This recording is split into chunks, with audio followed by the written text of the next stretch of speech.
Mobile ನೀವು ಹೆಂಗೆ ಮೊಬೈಲನ್ನು ಯೂಸ್ ಮಾಡ್ತೀರಾ, ನೀವು ಯಾರು ಅಂತ ಮೊಬೈಲಿಗೆ ಇಂಟ್ರೊಡಕ್ಷನ್ ಕೊಡ್ತಾ ಇದ್ದೀರಾ. ಕಸ್ಟಮರ್ಗೆ ಏನು ಬೇಕಾಗಿದೆ, ಮ್ಯಾಕ್ಸಿಮಮ್ ಆರ್ಡರ್ ಮಾಡೋದು ಯಾವುದು, ಮ್ಯಾಕ್ಸಿಮಮ್ ಟಿ ವಿ ಸೀರಿಯಲ್ ಯಾವುದನ್ನು ನೋಡ್ತಾರೆ, ಕಂಪ್ಲೀಟ್ ಇನ್ಫಾರ್ಮೇಷನ್ ಅವ್ರಿಗೆ ಹೋಗುತ್ತೆ. ಅವರು ಅದನ್ನು ಸರಿಯಾಗಿ ಯೂಸ್ ಮಾಡಿ ಬಿಸ್ನೆಸ್ ಮಾಡ್ತಾರೆ. ಸೊ ನೀನು ಕೇಳಿದ್ದು 2 ವಿಡಿಯೋ ನೋಡಿ ಗಪ್ಪಾಗ್ಬಿಡ್ತು, ಬಟ್ ನೆಕ್ಸ್ಟ್ ಡೇ ನಿನ್ಗೆ 10 ವಿಡಿಯೋ ಕಳಿಸ್ತಾರೆ ಅಂತಂದರೆ ನಿಂದೆಲ್ಲ ಇಂಟ್ರಾಕ್ಷನ್ ನಡೆದಿದೆ ಅಂತ. ನೀನು ಈಗ ಫೇಸ್ಬುಕ್ನವರು, ನೀವು ಫೇಸ್ಬುಕ್ ನೋಡ್ತೀಯಮ್ಮ, ತಿಂಗಳ ನನಗೆ ₹100 ಕೊಡು ಅಂತ ಕೇಳೋದಿಲ್ಲ. ಮತ್ತು ಆ ಫೇಸ್ಬುಕ್ ಕಂಪ್ನಿ ಅಲ್ಲ, ಅದು ಪ್ರಾಫಿಟ್ ಎಲ್ಲಿಂದ ಬರುತ್ತೆ ಅವ್ರಿಗೆ? ಪ್ರಾಫಿಟ್ ಎಲ್ಲಿಂದ ಬರುತ್ತೆ? ಅವ್ರೇನು ಸೋಷಿಯಲ್ ಆರ್ಗನೈಸರ್? ರಾತ್ರಿ 2 ಗಂಟೆ ಮಟ್ಟ ಫೇಸ್ಬುಕ್ನಲ್ಲೇ ಕೂತ್ಕೊಡ್ತೀರಾ, ಯಾಕೆ? ಬಿಕಾಸ್ ಅಲ್ಲೊಬ್ಬ ಅಟೆನ್ಷನ್ ಮ್ಯಾನೇಜರ್ ಇದ್ದಾನೆ, ಅವ್ನು ಕಂಪ್ಲೀಟ್ ಸ್ಟಡಿ ಮಾಡಿ ಅದು ನಿನಗೇನು ಬೇಕು ಅಂತ ಕೊಡ್ತಾ ಇರ್ತಾನೆ. ಮೊದಲು ಅಟ್ಲೀಸ್ಟ್ ನಾವು ಹಿಂಗೆ ಮಾಡಾದರೂ ಮಾಡ್ತಿದ್ವಿ, ಈಗ ತಾನೇ ಹೋಗ್ತವೆ. ಬಟ್ ಸ್ವಾಮಿ ವಿವೇಕಾನಂದರು ಒಂದು 100 ವರ್ಷಗಳ ಹಿಂದೆನೇ ಹೇಳಿದ್ರು, 150 ವರ್ಷ, ಇನ್ನೊಂದು 100 ವರ್ಷದಲ್ಲಿ ಈ ಜಗತ್ತಿನಲ್ಲಿ ಶಕ್ತಿ ರೂಪ ಪ್ರಕಟವಾಗುತ್ತೆ ಅಂತ ಹೇಳಿದರು. ಶಕ್ತಿ ರೂಪ ಅಂದರೆ ಯಾರು? ಮಹಿಳೆಯರು. ಹೌದಾ? ಸೊ ಇವತ್ತಿನ ಪ್ರತಿಯೊಂದು ಕ್ಷೇತ್ರದಲ್ಲಿ ನೋಡಿ ಮಹಿಳೆಯರೇ ಸಾಧಕರಾಗಿದೆ. ಅವ್ರಿಗೆ ಚೀರಾಡಿ I am not less than man ಅನ್ನೋದೇನಿದೆಯಲ್ಲ, who said you are less than man? ಕಡಿಮೆ ಅಂದರೆ ನಾವೇನಿದ್ದೇವೆ? ಗಂಡು ಮಕ್ಕಳಲ್ಲಿ ಏನಿದೆ ಹೇಳಿ ನೋಡೋಣ? ನಾವೇನು ಮಗು ಹುಟ್ಟಿಸ್ತೀವ? ಏನು ಮನೇಲಿ ಕೆಲಸ ಮಾಡ್ತೀವ? ಏನು ಮನೆ ಕೆಲಸ ಮಾಡ್ತಾ ಮಾಡ್ತಾ ಜಗತ್ತನ್ನು ನೋಡ್ಕೊಳ್ತೀವ? ಯಾರಾದರೂ ಬಂದು ಅಮ್ಮನ ತೊಡೆ ಮೇಲೆ ಮಲಗಿದ್ರೆ ಸ್ಟ್ರೆಸ್ ರಿಲೀಸ್ ಆಗೋಗ್ಬಿಡುತ್ತೆ.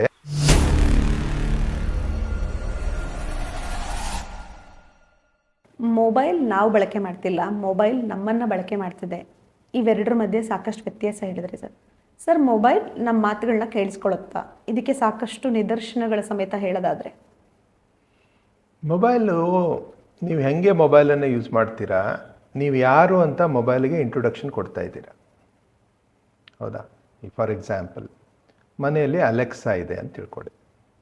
ಅಲೆಕ್ಸಾಗೆ ಇದನ್ನು ಮಾಡು, ಅದನ್ನು ಮಾಡು, ಅದಾಯಿತು, ಆರ್ಡ್ರ್ ಮಾಡು, ಜೊಮ್ಯಾಟೊಗೊಂದು ಆರ್ಡ್ರ್ ಮಾಡು, ಇದನ್ನು ತರಿಸು, ಅದನ್ನು ತರಿಸು, ಇಲ್ಲ ಟಿ ವಿಯಲ್ಲಿ ಇದನ್ನು ಆನ್ ಮಾಡು ಅಂತ ಹೇಳಿದಾಗ ಆ ಕಂಪ್ಲೀಟ್ ಡಾಟಾ ಒಂದು ಕಡೆ ಹೋಗುತ್ತಾ? ಆ ಡಾಟಾ ಅನಾಲಿಸಿಸ್ ಮಾಡ್ತಾರೆ. ಕಸ್ಟಮರ್ಗೆ ಏನು ಬೇಕಾಗಿದೆ, ಮ್ಯಾಕ್ಸಿಮಮ್ ಆರ್ಡ್ರ್ ಮಾಡೋದು ಯಾವುದು, ಮ್ಯಾಕ್ಸಿಮಮ್ ಟಿ ವಿ ಸೀರಿಯಲ್ ಯಾವುದನ್ನು ನೋಡ್ತಾರೆ, ಕಂಪ್ಲೀಟ್ ಇನ್ಫಾರ್ಮೇಷನ್ ಅವ್ರಿಗೆ ಹೋಗುತ್ತೆ. ಅವರು ಅದನ್ನು ಸರಿಯಾಗಿ ಯೂಸ್ ಮಾಡಿ ಬಿಸ್ನೆಸ್ ಮಾಡ್ತಾರೆ. ಹೌದಾ? ಸೊ ಈಗ ಮೊಬೈಲ್ನಲ್ಲಿ ನಂದು ವಿಡಿಯೋ, ಈಗ ನಾಳೆ ನನ್ನ ಯೂಟ್ಯೂಬ್ ಚಾನಲ್ಗೆ ಹೋಗಿ ಮಹೇಶ್ ಮಾಷಾಣ್ ಅಂತ ಹೊಡೆದು ನನ್ನೊಂದು 2 ವಿಡಿಯೋ ನೋಡಿದ್ರಿ ಅಂದರೆ ನೆಕ್ಸ್ಟ್ ಡೇ ಮಾರ್ನಿಂಗ್ ಇಲ್ಲ ಸಾಯಂಕಾಲ ಮತ್ತೆ ಓಪನ್ ಮಾಡಿದಾಗ ನೀವು ಕೇಳಲಾರ್ದೆ ಮತ್ತೊಂದು 2-3 ವಿಡಿಯೋ ನಂದು ಕೊಟ್ಟಿರ್ತದೆ. ಹೌದಾ? ಇಲ್ಲ ಯಾವುದೋ ಒಂದು ಹುಡುಗಿ ಅವಳಿಗೆ ಮೇಕಪ್ ಮಾಡ್ಕೊಳ್ಬೇಕಾಗಿದೆ, ಮೇಕಪ್ದು ಒಂದು ಏನೋ ಕನ್ಫ್ಯೂಸ್ ಆಗ್ತಾ ಇದೆ, ಇದು ಹಚ್ಕೊಳ್ಬೇಕೋ ಬೇಡ ಅಂತ ಏನೋ ಒಂದು ಸರ್ಚ್ ಮಾಡಿದ್ಲಂದರೆ, ಒಂದು 2-3 ಸರ್ಚ್ ಮಾಡಿದರೆ ನೆಕ್ಸ್ಟ್ ಡೇಯಿಂದ ಅವಳಿಗೆ 10 ವಿಡಿಯೋಸ್ ಅಂತ ಕಳಿಸ್ತಾರೆ ಅವರು. ಹೌದಾ?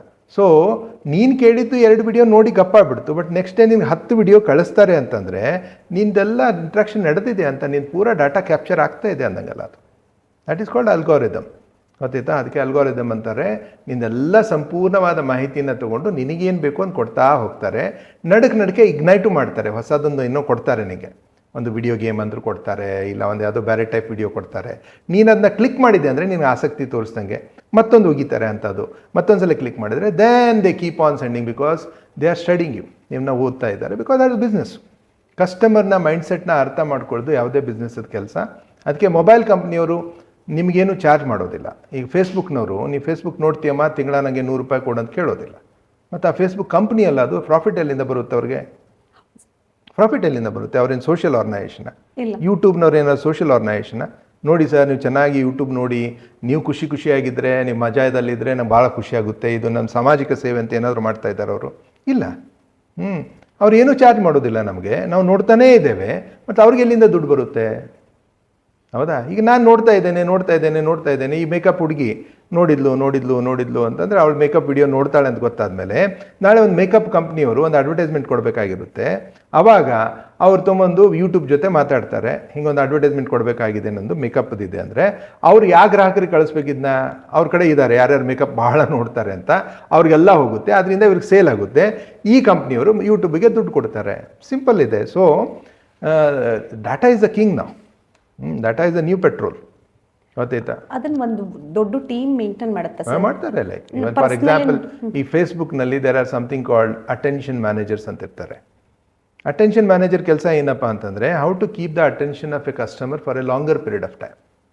ಒಬ್ಬ ಗ್ರಾಹಕನ ಅಟೆನ್ಷನ್ನು ಫೇಸ್ಬುಕ್ನೇ ನೋಡ್ಕೊತ ಕೂತ್ಕೊಳ್ಬೇಕು. ಅವನ ಭಾಳ ತನಕ ನೋಡ್ಕೊಂಡು ನಮ್ಮದೇ ಕೂತ್ಕೊಳ್ಬೇಕು. ಇಲ್ಲ ಅವ್ನು ಯೂಟ್ಯೂಬಿಗೆ ಜಂಪ್ ಆಗ್ತಾನೆ, ಇಲ್ಲ ಇನ್ಸ್ಟಾಗ್ರಾಮಿಗೆ ಜಂಪ್ ಆಗ್ತಾನೆ, ಇಲ್ಲ ಎಕ್ಸಿಗೆ ಹೋಗ್ತಾನೆ, ಇಲ್ಲ ಲಿಂಕ್ಡ್ಇನ್ಗೆ ಹೋಗ್ತಾನೆ, ಇಲ್ಲ ಇನ್ನೊಂದು ಏನೋ ಎಲ್ಲ ಹೋಗ್ತಾನೆ. ಅವ್ನು ಒಟ್ಟು ಎಲ್ಲಿ ಹೋಗಬಾರ್ದು. ಅವ್ನು ನಮ್ಮದೇ ನೋಡಬೇಕು ಅಂತಂದರೆ ಅವ್ನು ಹೆಂಗೆ ನೋಡಲಿಕ್ಕೆ ನಾವು ಅವನಿಗೆ ಸ್ಫೂರ್ತಿ ಕೊಡ್ತಾ ಇರಬೇಕು, ಅದಕ್ಕೆ ಅವ್ನು ನೋಡ್ತಾ ರಾತ್ರಿ 2 ಗಂಟೆ ಮಟ್ಟ ಫೇಸ್ಬುಕ್ನಲ್ಲೇ ಕೂತ್ಕೊಳ್ತೀರಾ. ಯಾಕೆ? ಬಿಕಾಸ್ ಅಲ್ಲೊಬ್ಬ ಅಟೆನ್ಷನ್ ಮ್ಯಾನೇಜರ್ ಇದ್ದಾನೆ, ಅವ್ನು ಕಂಪ್ಲೀಟ್ ಸ್ಟಡಿ ಮಾಡಿ ಅದು ನಿನಗೇನು ಬೇಕು ಅಂತ ಕೊಡ್ತಾ ಇರ್ತಾನೆ. ಮೊದಲು ಅಟ್ಲೀಸ್ಟ್ ನಾವು ಹಿಂಗೆ ಮಾಡಾದರೂ ಮಾಡ್ತಿದ್ವಿ, ಈಗ ತಾನೇ ಹೋಗ್ತವೆ. ಇನ್ನೊಂದು ಸ್ವಲ್ಪ ದಿವಸಕ್ಕೆ ಕಣ್ಣಲ್ಲೇ ಬರ್ತವೆ. They are going to put lens ನಾವು. ಓಕೆ, ಸುಮ್ಮನೆ ಹಿಂಗೆ ಮಾಡಿದರೆ ಸಾಕು, ಹೋಗುತ್ತೆ ಅದು. ದಿಸ್ ಇಸ್ ದ ಫ್ಯೂಚರ್ ನಾವು. ಈ ಟೆಕ್ನಾಲಜಿಗಳು ನಮಗೆ ಮಾರಕನ ಪೂರಕನ ಸರ್? ಪೂರಕ. ನಿಮ್ಗೆ ಡೈರೆಕ್ಷನ್ ಇದ್ದರೆ ಭಾಳ ಪೂರಕ. How useful sir? ಈಗ ನೀವು ಯಾರು ಡೈರೆಕ್ಷನ್ ಮಾಡ್ತೀರಿ ಅಂದರೆ ನಂಗೆ ಗೊತ್ತಿರುತ್ತೆ, ಒಂದು ಪುಸ್ತಕ ನಿಮ್ಮನ್ನು ಖರೀದಿ ಮಾಡಲಿ ಅಂತ ಹೇಳಿ ಈಗ ನೀವು ಯಾರು ಹೇಳೋರಿದ್ರೆ ಕರೆಕ್ಟ್. ನಂಗೆ ಗೊತ್ತಿಲ್ಲದ್ರೆ ನಾನು ಹೋಗಿ ಸುಮ್ಮನೆ ಕಲರ್ ನೋಡ್ಬಿಟ್ಟು ಬುಕ್ ಎತ್ಕೊಂಬಂದ್ರೆ ಏನು ಯೂಸ್ ಇದೆ ಸರ್? ಅದು ಇಲ್ಲ, ಬೆಂಕಿ ಇದೆ. ಅದು ಮಾರಕನ ಪೂರಕನ ಅಂತ ಕೇಳಿದ್ರೆ ಏನು ಹೇಳೋದು? If we used for cook it's A ಪೂರಕ. ಬೆಂಕಿ ಅದು ಮಾರಕನ ಪೂರಕ ಎರಡೂ ಇದೆ. ಅದು ಪೂರಾ ಒಂದು ಕಾಡನ್ನೇ ಸುಟ್ಟಾಕ್ಬೋದು, ಇಲ್ಲ ಒಳ್ಳೆ ರೈಸ್ ಮಾಡಿ ಪುಳಿಯೋಗರೆ ಮಾಡಿ ನಂಗೆ ತಿನ್ನಿಸ್ಬೋದು. ಹೌದಾ? ಸೊ ಅದಕ್ಕೇನು ಈ ಟೆಕ್ನಾಲಜಿ ಮಾರಕ ಪೂರಕ ಅನ್ನೋ ಪ್ರಶ್ನೆನೇ ಇಲ್ಲ. ನೀನೇನಿದೆಯಾ ಹೇಳು, ನೀನು ಯೂಸ್ ಮಾಡಿದರೆ ನಿನಗೆ ಪೂರಕ, ಅದು ನಿನ್ನನ್ನು ಯೂಸ್ ಮಾಡಿದ್ರೆ ಅದು ಮಾರಕ, ಅಷ್ಟೇ ಇರೋದು. ಸರ್, ಸೋಷಿಯಲ್ ಇಶ್ಯೂಸ್ಗಳಿಗೆ ಬರೋದಾದರೆ ನೀವು ಈಗಾಗಲೇ ತುಂಬ ವಿಚಾರಗಳ ಬಗ್ಗೆ ಸಾಕಷ್ಟು ವೇದಿಕೆಯಲ್ಲಿ ಮಾತಾಡಿದ್ರಿ. ಮತ್ತೊಂದು ವೇದಿಕೆಯಲ್ಲಿ ಮಾತಾಡಿರೋ ಪ್ರಕಾರ ಗೃಹಿಣಿಯರು ಡಬಲ್ ಅಂದರೆ ಒಬ್ಬನೇ ವ್ಯಕ್ತಿ ಎರಡೆರಡು ರೋಲ್ ಮಾಡಬೇಕಾದಾಗ ಯೋಚನೆ ಮಾಡಿ ಅಂತ ಈ ಹಿಂದೆ ಅರ್ಥಶಾಸ್ತ್ರದಲ್ಲಿ ಚಾಣಕ್ಯ ಸಹ ಇದೇ ಮಾತು ಹೇಳಿದರು.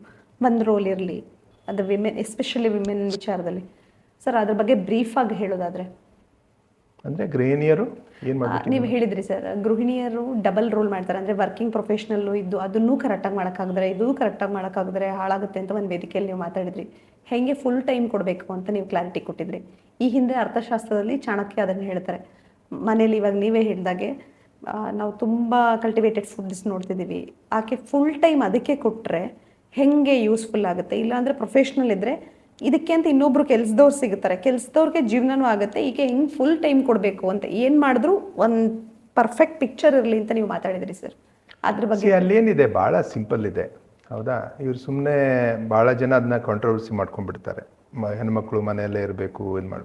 ನಾನೆಲ್ಲ ಒಪ್ಪೋದಿಲ್ಲ. ನಾನು ಒಪ್ಪೋ ಪ್ರಶ್ನೆ ಏನಿದೆ, ರೈಟ್, ನಾವು ಒಪ್ಪಲಿ ಬಿಡಲಿ, ಅದು ಆಗೋದು.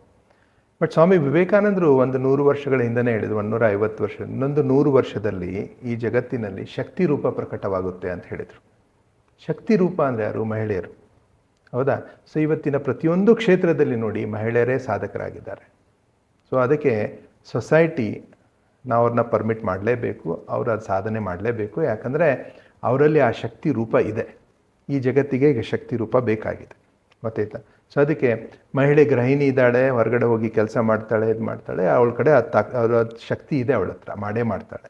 ಬಟ್ ಏನು ಕಳ್ಕೊಬಾರ್ದು, ಹೆಣ್ಮಕ್ಳು ಏನು ಕಳ್ಕೊಬಾರ್ದು ಅಂತಂದರೆ ಆ ಮಾತೃತ್ವ ಏನಿದೆ ಒಳಗಡೆ, ಓಕೆ, ಆ ಭಾವ ಏನಿದೆ ಮಹಿಳೆ ಆಗಿದ್ದನ್ನು, ಅದನ್ನು ಕಳ್ಕೊಳ್ತಾ ಇದ್ದಾರೆ.